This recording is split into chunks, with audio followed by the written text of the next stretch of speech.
মৌলভীবাজার জেলা কারাগারে এবারেও বন্দীদের মাঝে ঈদের আনন্দ ছড়িয়ে দিতে নেওয়া হয়েছে নানা উদ্যোগ। মৌলভীবাজার কারাগারে ব্যতিক্রমী আয়োজনের মধ্য দিয়ে উদযাপিত হয়েছে পবিত্র ঈদ উল ফিতর।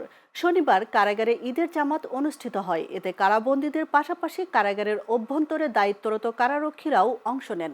নামাজ শেষে বন্দীদের মাঝে পরিবেশন করা হয় ঈদের বিশেষ খাবার।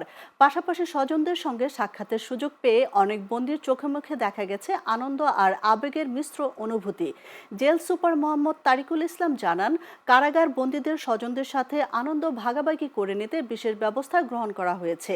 বন্দীরা যাতে ঈদের আনন্দ থেকে বঞ্চিত না হন সেজন্যই এই বিশেষ আয়োজন করা হয়। পাশাপাশি স্বাস্থ্য ও নিরাপত্তা নিশ্চিত রেখে স্বজনদের সঙ্গে সাক্ষাতের সুযোগ দেওয়া হয়েছে। মৌলভীবাজার কারাগারে ৫৫৯ জন কারাবন্দী রয়েছেন। জেলা প্রশাসক তৌহিদুজ্জামান পাভেল বলেন, পবিত্র ঈদ উল ফিতরের আনন্দ সবার সাথে ভাগাভাগি করে নেওয়ার জন্য তিনি কারাগারে এসেছেন। উন্নত মানের খাবার পরিবেশন করা হয়েছে।